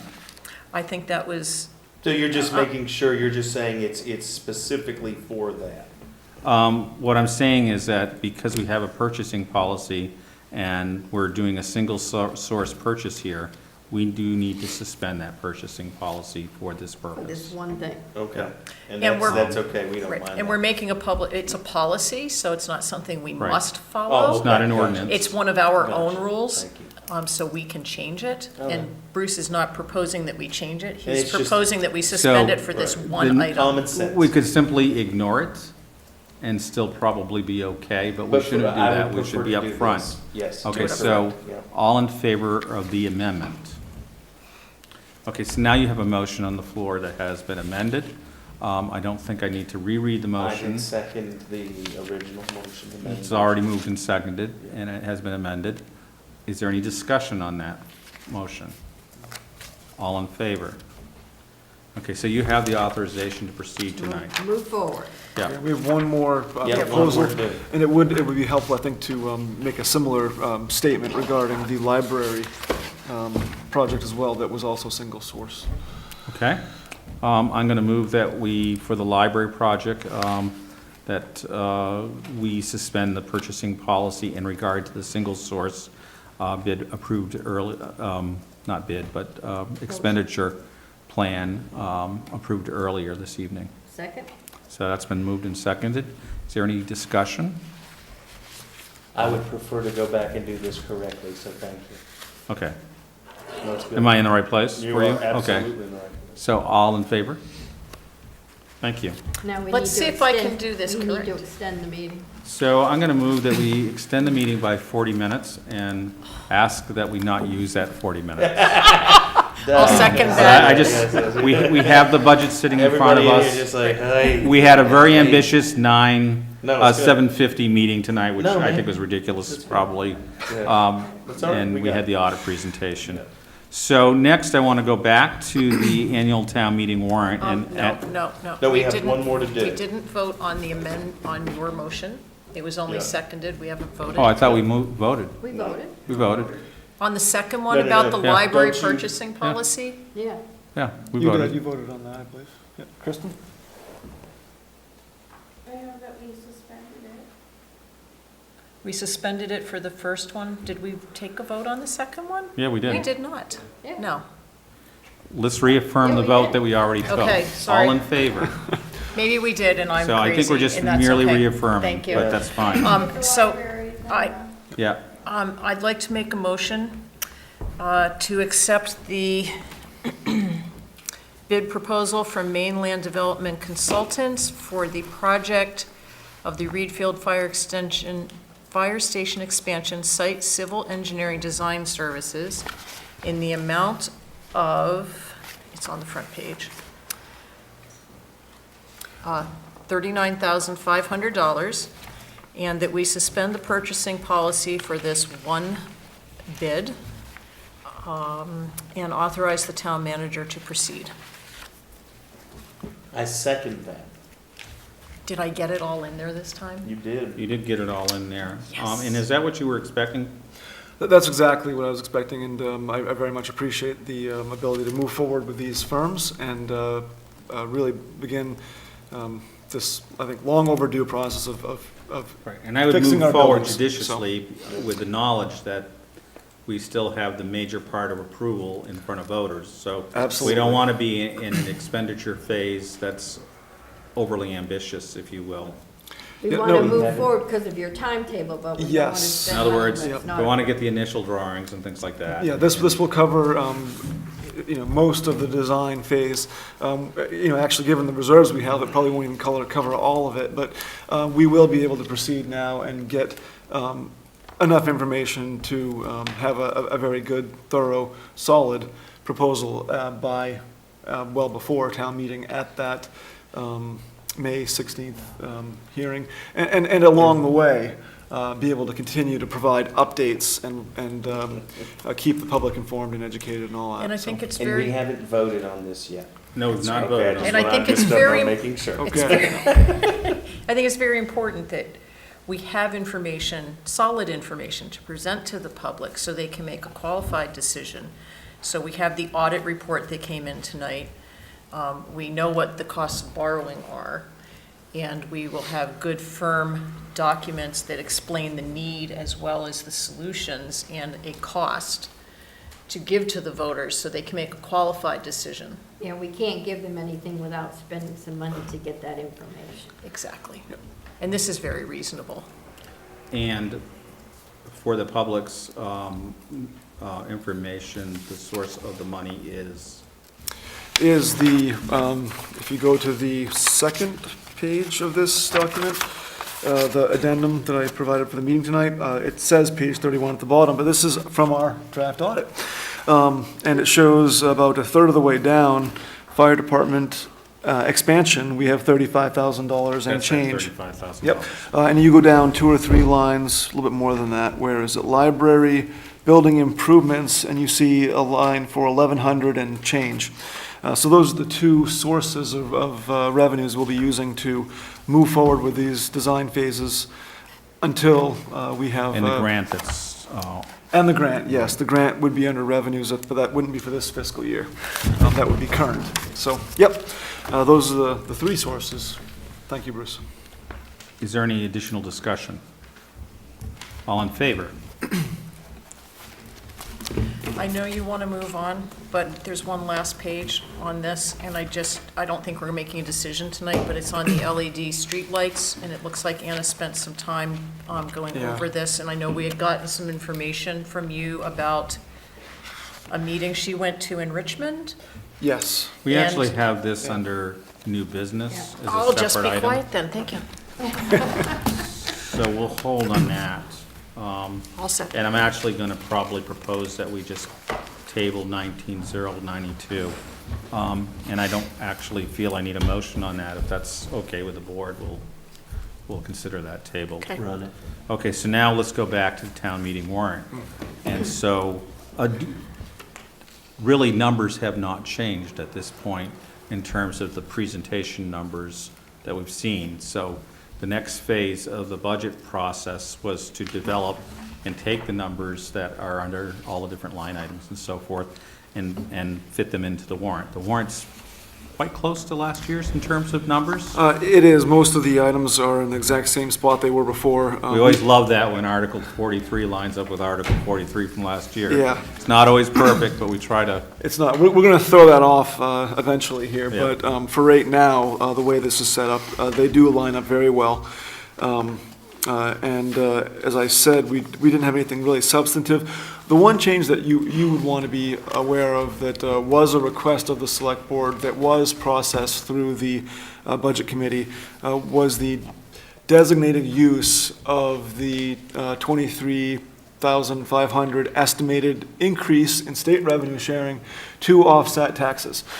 So what we have, if this warrant moves forward as presented to the Budget Committee and even as amended tonight, which I hope it is, that we'll have a mill rate that will be something like a dime, 1/10 of a mill less than last year on the municipal side because of that use of those funds to offset taxes. So we basically did a double bottom line. We not only kept our mill rate flat prior to adjusting for any increase in valuation at the town level, but we've also gone the extra step of then reducing it by the amount of that increase in revenue from the state. thank you. And I just want to add that all of the changes to any numbers here are noted on page 70, and there have been very few made since we talked about these numbers. Page 7. And very little in terms of money.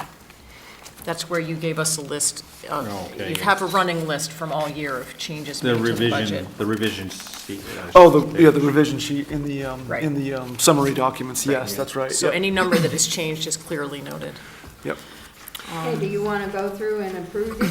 So that's my question tonight. Do you want to go through the warrant and approve, and do the stamps, basically, is Yes. what I call I it? mean, Okay, we've so the talked way, about the way it. I've done this in the past is sort of broken the budget up into different pieces and review those pieces very quickly, and, because some of them are just fairly simple. So I've broken the budget up into 7 pieces.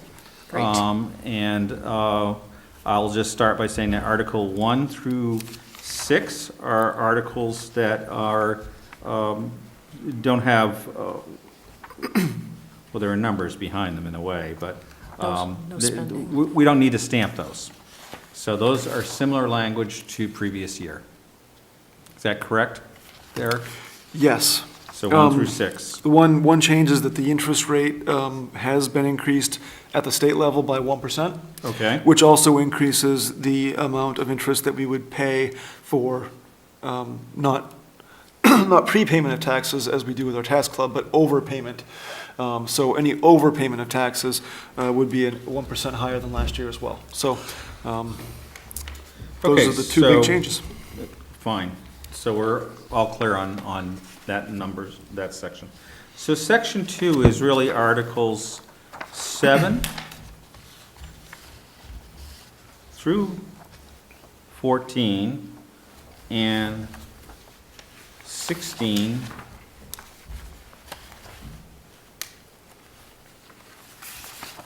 through 21. And these are expenditure articles, and 22 on, 22 through 29 are, these are by petition or by reoccurring letter request. So the ones that really are the municipal ones, if you will, they're all municipal. I'm kind of parsing terms here a little bit. They aren't to outside agencies. Yep. Ones we're spending on town services are those, and I've broken out Article 15 because I think we should discuss that separately. So, I have a we request. can either go through and vote for each one, or we can review it and ask questions and make a recommendation as a whole on all of those. Yes. I'd like to do it just as you said, except I would like to put 16 in with 15. So not include that in this first swipe, because that's the capital improvements budget. Okay.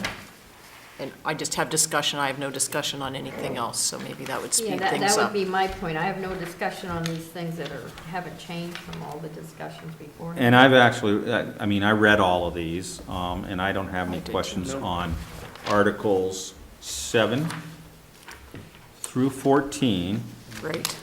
and, okay, so we're not gonna do 16, 17 through 21. And I will move that the Select Board recommends yes on all of those articles. I'll second that.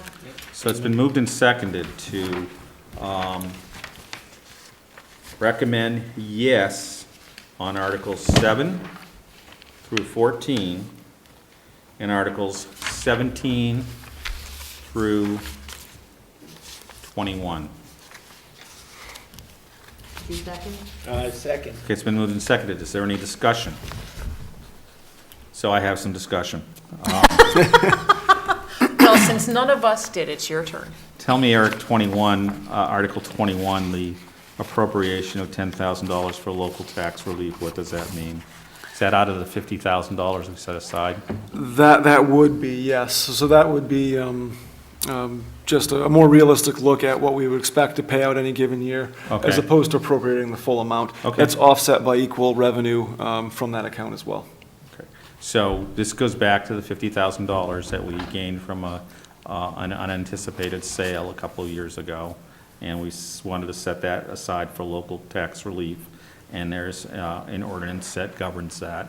And by the way, I do want to just simply mention that we would actually hope to expend that money, because the idea was that there might be some people that were either, that they qualified for this, and there's a procedure for doing that. And so we'll try to share on how to make that, how to apply for that and so forth. We could So- maybe publicize that more in this coming We, year. we want to do that. Yes. Is there any other discussion? All in favor of the motion? Okay, it's been moved and passed. So now we will move on to 15 and 16.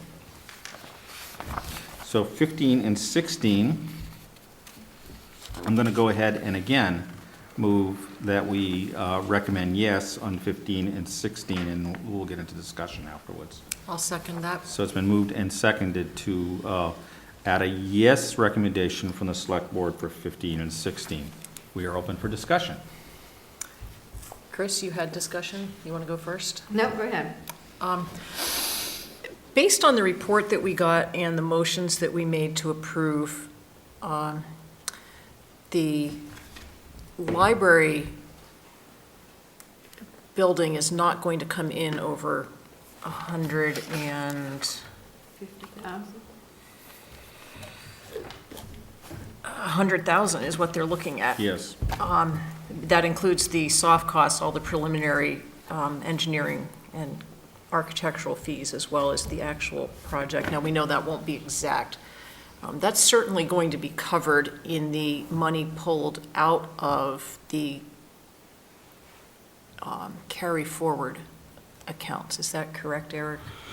For which, I'm sorry. From the undesignated funds? Is that correct? For Article 16? Yes.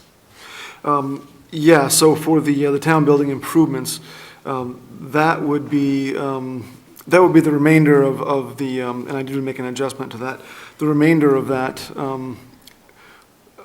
of the total project cost of, say, 850,000, we have 550, so that actually, town building improvement should read 300,000. And so the way it stands right now, we would have 250,000 of that coming out of the undesignated fund, 25,000 coming out of donations, revenues from donations, and 25,000 coming out of the Fire Department Improvement Fund. However, that would need to be, that last one would need to be reworked, given that we expect to be utilizing that fund this fiscal year. That would just reduce the overall project cost. So we're going to have to do some more You're not work. ready to approve 16 and 15? Yeah, not really, until Okay, we so- finish up. And we had talked about $350,000 instead of the Tonight. $250. Right. Yeah, but it So- actually looks like it would be the 300 because we have 550. The 300 would be the difference, and that makes more sense to me. So do we need more time on these two to make our recommendation? Yeah, I think given the way things are moving around, I think I would like I to would withdraw my motion. wait on that, yeah. I want to finish discussion and then. Okay, but we'll discuss it anyhow. You Yeah. won't- Are you the second? Yes, I'm Would you happy with withdraw that. that? I'll Okay. withdraw my second. Okay, but let's go ahead and give some direction on I- 15 and 16. Please don't shoot me, but We never do. I'm wondering now if we do not need to have Article 15 be for both buildings. I know why we said it would be, but now when we're looking at the financial position of the town and where we're going to be getting our funding from and the need to do the library because the roof is essentially imploding or falling. They are together, and you're questioning that? Well, we're not going to actually be borrowing for both because we have the money in hand to do the library, so I'm not sure they need to be both. And so I guess I'll just throw that out there and we Well, can kind of I leave mean, it. that's an assumption that both 15 and 16 pass. Well, no, I mean, that's an assumption that if 15 did not pass and 16 did pass, that we could do that. Right. Um, And I and know I- why we and- proposed and- putting them together, And so. I guess my thinking on that is, I see this as, an improvement of the town building stock. And, it's similar to the school bond, if you will, to some extent, where they're addressing a number of buildings in their bond.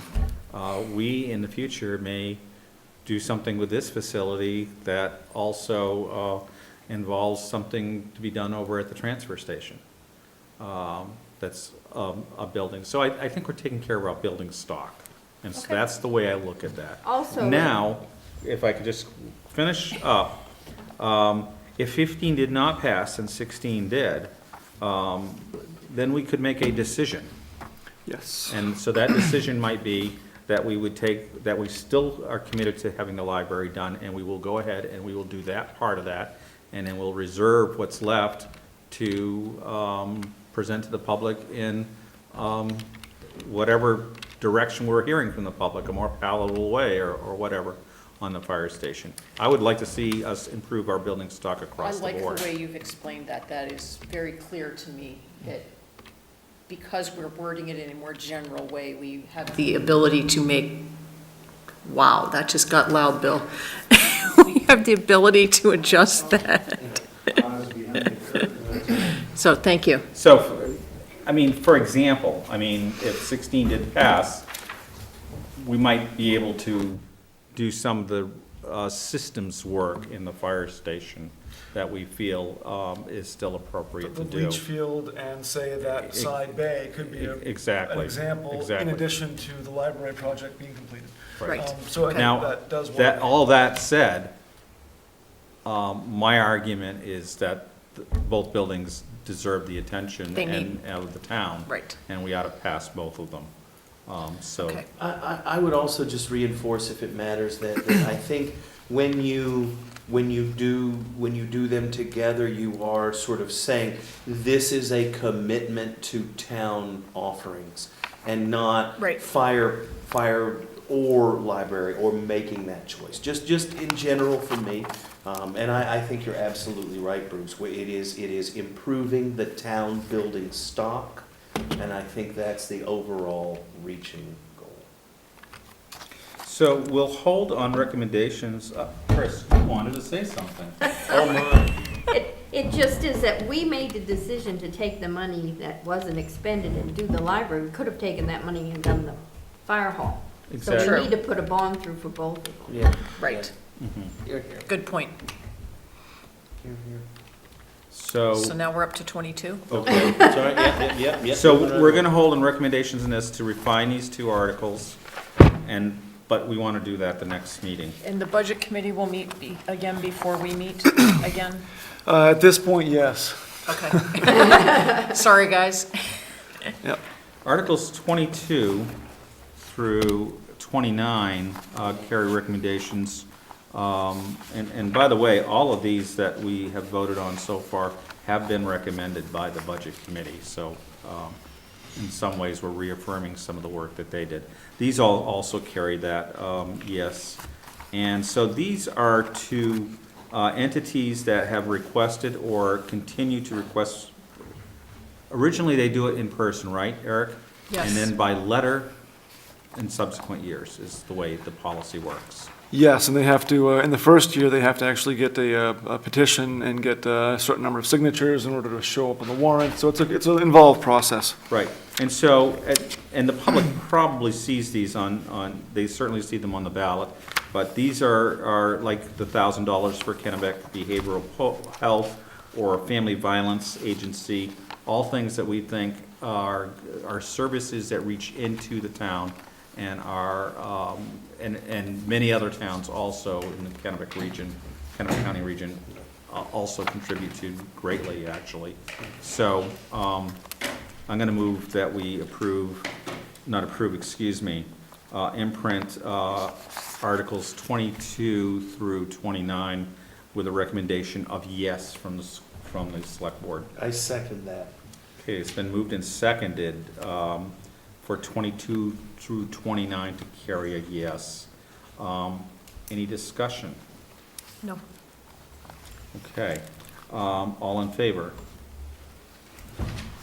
So Article 30 and 31, I had that as part of my number 2, and so I didn't happen to roll those into that one. So those, I would take a recommendation on that, on those two. I move to imprint our approval of Articles 30 and 31 on the warrant. I'll second that. Okay, is there any discussion? Yes. I'm sorry. No? You're not? I know we don't want to use our No. 40 minutes up. I'm really hungry and want to go home, but this is important. Absolutely. After sitting at the joint select board, school board meeting this past week and hearing various opinions from school board members as well as from school board members, and then pretty similar opinions from all the select board members there from various towns. It looks like the schools are going to be asking for quite a bit of money. And I'm wondering if we need to step up the time we do our property revaluation. This was something that Bruce and I discussed very briefly together. Just wondering if it will be more timely to do that on a sooner schedule than a longer schedule, and maybe we ought to not just put 10,000 in, but double that, for instance. And maybe that's something the budget committee and the town manager could look at before we vote on this. Short answer would be no, in large part because a revaluation arguably, you know, wouldn't, it's a change not in how much money we have to raise, but you know, the relative appropriation, the differences between properties. Right now, we're very close. We're at 90+% of what the state says we're valued at. They don't have any objections to how our neighborhoods are being assessed. So a revaluation might look good, but on paper, and we might go from, say, 20 down to 18 or 15 or 11, right? But the tax bill, for most people, would be very much the same, because the revaluation doesn't change how much money the school takes to run and operate. So the revaluation really isn't a solution. It can look that way on paper, and it can make people feel good by getting you know, a lower mill rate. But then again, the value of the property would be increased accordingly, and it would all balance out. Yep, So I- that's my short, Yeah. long, short answer. There we go. And I understand that. You're still going, if you have a $1,700 tax bill, the mill's sufficient to provide that $1,700 is still going to be whatever it is. Yeah. However, the process itself allows you to make sure you're applying fairly across all property types, Yes. for lack Yep. of a better Yep. term. So, and I understand what you're saying, but we did have this conversation, and when is the right time for that, I guess is the question. Well, I think we could get the Because we can keep saving and saving and putting it Yeah. off. We have, what, 70,000 towards it now? We've got almost 100. We'll have 100 at the end of this And year. how much would a reevaluation cost? Somewhere close to that, if not a little bit more, depending on what level of thoroughness. If we go and start from scratch, we'd be 200,000. If we Right. start with a reasonably good base, which I believe we have, and the assessor, I mean, we've talked about this a couple times over the past few weeks. We're probably a couple years out, reasonably, from needing to do that work. But I think the best way to answer this is to invite the assessor and maybe have an assessor's meeting sometime in April and have him come and talk to the board about where he feels we are and why. Either the let's- Board of that's- Assessors that's- or the that's- Select Board. That's good. Let's Yeah, go um, ahead and figure out how to. I'd rather have him tell you no than me, so. And it's not a no or a yes, and I I thoroughly know. understand where Yeah. both opinions come together. But there is a perception to the public that if your mill rate is 22, people focus on the 22 rather than the dollar amount. And so if you're considering buying property in one town versus another, well, their mill rate is 15 and this is 22, so I'm going to buy here. Because people, it's one of those tools, it's something that real estate agents use a lot, rather than talking about the specific dollars. So I know there's an equity standpoint between the properties, Yeah. and there's also the public perception. But if, once your home has been assessed, it's not coming down, while your mill rate might come down. Right, and most people probably wouldn't change a lot anyway in their valuation. Well, our valuation is very close to what, Right, 90%. 90%. Yeah, I mean. Right, so getting the yeah, assessor's yeah. opinion, the assessing agent's position would be, an opinion would be great. 97 is always better than 90. We were at what we were. It isn't we were worth way $100,000. That's the question. I Or guess so. 200, you know, so yeah, Well, we'll continue that that one, is I'm the sure. question. Yeah. But I guess to circle back to something you mentioned, Catherine, it sounds to me like we actually don't need to save more money, that Yeah. We probably have we're enough. probably on target for doing either a baseline job or saying that in another year we're gonna do it or something. And we do- Depending on In what we our hear feedback. assessor meeting, we've talked about a couple of years down the road. Right. Yeah, I think he stands pretty firm on that, and I think that, I mean, obviously, if you have $100,000, they'll probably find a way to spend it, but, we have enough, I think, to do more than just a baseline. He suggested that it would be, field visits to every property, updating all the cards, updating all the information, new pictures. So, you know, not a complete, we're not taking new measurements on the buildings unless we see something that doesn't exist, that didn't before, or that was removed, but, a pretty thorough review anyway. And the last time we did That was probably, 2005? yeah, I was like 12, 15 years ago, something like that, Yeah. yeah. It's in the packet, actually. And That's we okay. don't We have to don't- go we to don't town need that. meeting for that, because we have the money, right. right? So we don't, do we have to vote to expend it, actually? No, once it's been raised, it would not need to be Okay, going to vote. so whenever the assessing board recommends to the select board, we can go ahead and take action. 2006, the last reevaluation. And before that, it was 1990, so, They were pretty radical changes Okay, between so what do we those. want to do with 30 and 31 at this point? I'm happy, we've already moved it and seconded it, so Let's vote on it. we can Okay, vote all on in it. favor? Thank you. Okay, so Articles 32 through excuse me. 36 are,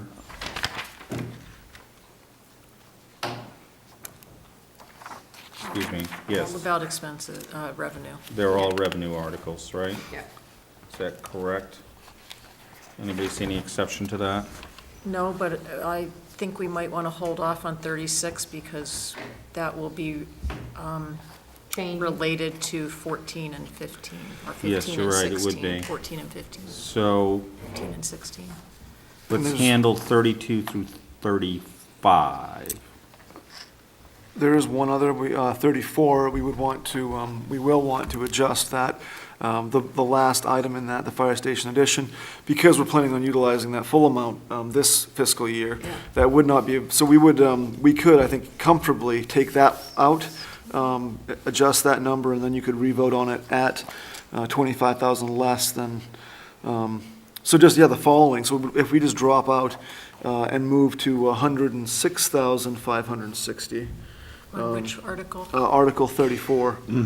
That's what you mean? That would satisfy that one. You could at least approve that one, knowing that, So it's this, the Budget Committee would need to take a second. yeah, vote they on will that. anyway, at this Right. point, yeah. Okay, So do we um, need to make a separate yeah, I would handle vote on 34 34? separate. Yep, So the budget committee is clear that it's a different amount? yep. Yep. So I'll make a motion to approve Articles 32, 33, 35, 36, Not 36. and 35. 32, 33, 35, in the amounts listed with a select board recommendation of yes. Second that. Okay, it's been moved and seconded for the said articles. Is there any discussion? All in favor? I'll make a motion to approve Article 34 in the amount of $106,560. The change there being the fire station addition, For 25. Struck. $25,000 has been struck from what was printed. Second. Dennis seconded that. Yeah. Dennis, you with a second. Any discussion? I think we all understand that one. All in favor? Thank you. And what about 36? Are we going to postpone that one? Let's just postpone Yeah, that one's- Because that's 36. tied to those Goes others. with 16 and 17. Yep. 37 will be whatever we see for, are there going to be land use? Yes, the planning amendments? board has had a Okay. meeting, and they're having a hearing sometime this month, I believe. or early 38 next. straightforward. Do we have any other ordinances we're bringing forward? No, No, no. unless Well- the select board does some work fast, right? Unless you guys get working as, you Yeah. know. What about the three that are listed as needing development? I thought we're going to develop those and put those in this Right, year, so correct? Those you were have for the discussion Heritage Days tonight, yeah. going annually. That's on, Okay. that's in there, yeah. Yeah. Right, Yes. so we don't have that to vote on tonight. Right, but- So the direction on that would be basically to come up with the language that Yes. says it's annual, and that the annual cost still isn't exceeding what we had planned. 5,000. Right. And then, And then the second one is the solar one we saw tonight. And again, I guess we just have some initial language here, but it is to authorize the select board to negotiate a PPP at no cost to the town. PPA. PPA, excuse me. PPEs like leather gloves and goggles. And then, And that and then would these, still go with the purchasing policy. That would have to go out to bid and so forth. on that one, Yes. I wouldn't think so. It would No be, cap, no it would be cost approved cap. warrant. Okay, so if this is approved, it does not have to go out That's to bid. right, it's a warrant article. Okay. I just wanted to be clear. And then that last one is, it's a housekeeping on the fire department reserve accounts, right? Yeah, and the consolidation, that was exactly what, And you've talked with The Lee auditor he about was this. talking talking about, about. yeah, Yeah. yep. And we did have that correction to that overdraft in there in general terms, but I think we are kind of coming to consensus that that actually can be done with internal funds. Okay. Because they're similar enough, so. So I'll close the discussion on the budget at this point, and we'll just check carefully the minutes, make sure we have all those motions that were Yeah. correct. I know, I'm that's sure, I'm sure you've got them, but if you need to watch the Procedurals. tape a couple times or ask a question of me, please do. And we probably did vote twice on that, but thank you all for humoring me. Yeah, we did vote twice, I got you on that. We'll move on to 19-091, which is the discussion of LED streetlight conversion. Catch up with me. Yeah, so we included some information in the packet as background and also the additional information from CMP.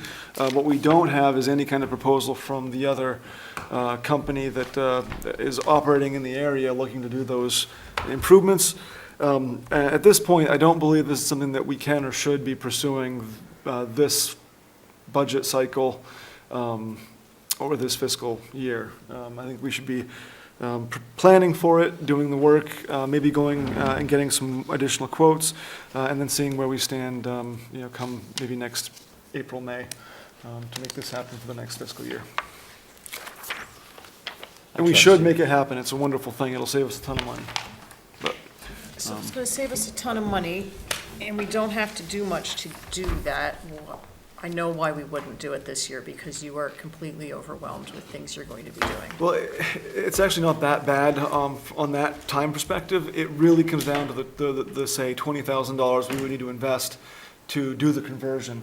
It would be one more thing to add into the budget, one more thing to pull out of undesignated funds in order to find the money right now.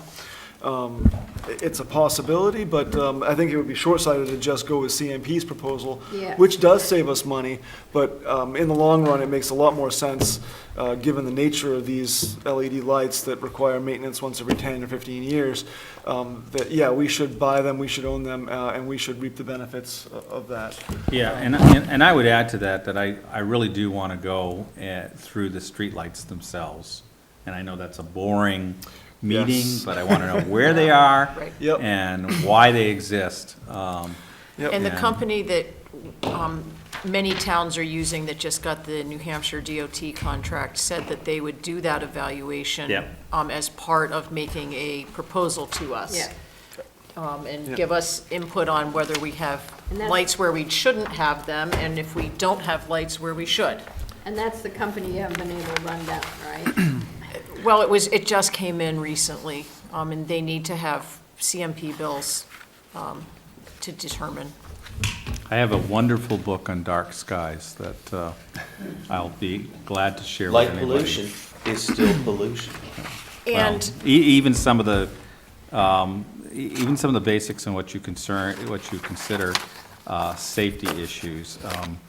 People who rob places and so on and so forth actually like to have a little bit of light, believe it or not. Light pollution. The company's Pollution. affinity. Typically, in yes. the dead dark sometimes is Yeah. hard But we're work for not them. talking about those kind of lights right now. We're talking I about know. street lights that are traffic safety. And I understand that. Right, and most of these LEDs are also downward-facing lights that provide better light, focused light, and less pollution. Yes. In addition to lower cost. Yep. So it Absolutely. meets all of those criteria. I just don't want people to think we're gonna go light the skies up more. We're gonna actually reduce Well, and it's that. not a frivolous thing, it's actually worthwhile, but I feel like Eric is right, like, let's only rush one or two things, rather than 5 or 6. As long as it doesn't go on the back Are burner, you I'm okay. tabling I hear this you. last one? We've already, next well, we've meeting? already said we table 092. For the next meeting. So the only other thing that, I want to talk about our next meeting. we wanted to talk about our next meeting. Yes, I need to put it into the phone. Right now, I am gone from April 11th to April 22nd. Oh, that sounds like fun. Are you back the 22nd? I'm back the 22nd. I get into Logan at 1. So you could be here, but Okay, I'm, Always nice to know that. that Yeah. really is a critical date for the final approval of the warrant for the select board. so What if date you is could get that? here at 7 or 7:30. Just leave it at the last thing of the, Yeah, so right now, we're looking at April 1st and then April 22nd, are the two meetings in April that would. April That would 1st. meet our needs. Could it be April 23rd? I guess it could be, although we did publicize the date, but it's not the end of the world to change it. So wait a second, so April 22nd, so that's It's the also day school after Easter. vacation week? Nope, that's No, that's after. outside of it. We had to push it. Normally, it would have been the weekend, the week before, but we pushed it outside because of the school vacation week. Right, and Oh, I so would the be school, gone and the Chris school would be gone. vacation week is the 15th. That's Yes. right, yep. Okay. So we had already determined that. So the 1st and then the 22nd. Do we want to move the 22nd for any reason? Chris, would it be useful to you to move it to the 23rd? it would help. If Yeah, your let's do flight is that. delayed and you're not here, then we've wasted a meeting and we have to come back again anyway. So I would rather just reschedule it now, 23rd? 23rd. Here, Does that here, work for that's a you, Eric? Tuesday. It does, that's fine. Budget committee meeting, I think, is the 24th or the 25th. So that's the days out. So that, as long as we get it done before we have them scheduled to meet and don't have to push them aside, Okay. that would be great. And can we just step back prior to April 1st? When are we meeting prior to that? On Thursday, the 28th of March, That's correct. for a public hearing, 6:30 to 8? And That's I correct. won't be available because I will be in parent-teacher conferences. Okay. Well, that's a hard date. We can't move that. so That's fine. You'll we'll- just, we'll- you we'll won't, you'll be operate with- deprived of we'll my operate with all- gregarious existence. That is next week. Right. Okay, Okay. fellas, we're gonna have to extend this. We don't hurry it up. Oh, we're working on it. We're being a little flexible here. And so then our next public hearing is when? We'll be in May. Do we have that date? Yes. May That, 16th. May 16th. Why did I not put that on there? Always doing it on Thursdays. So we go from the 23rd to May 13th? Is that what we're saying? May That's 16th. May Oh, 16th? well, for May, I have the 13th as a select board meeting. Yeah, that's our next, okay. And then I have another one on the 28th. May 28th. The 13th, yes. And I So actually, Monday I'll and actually Thursday. discuss with Eric, Chris and I will discuss whether we need two board meetings that month. May 13th and May 27th. He will May recommend yes. 16th, but you won't be there. Yes, May 27th is Memorial Day. So it'll be the 28th. 28th. So the 28th, you got it.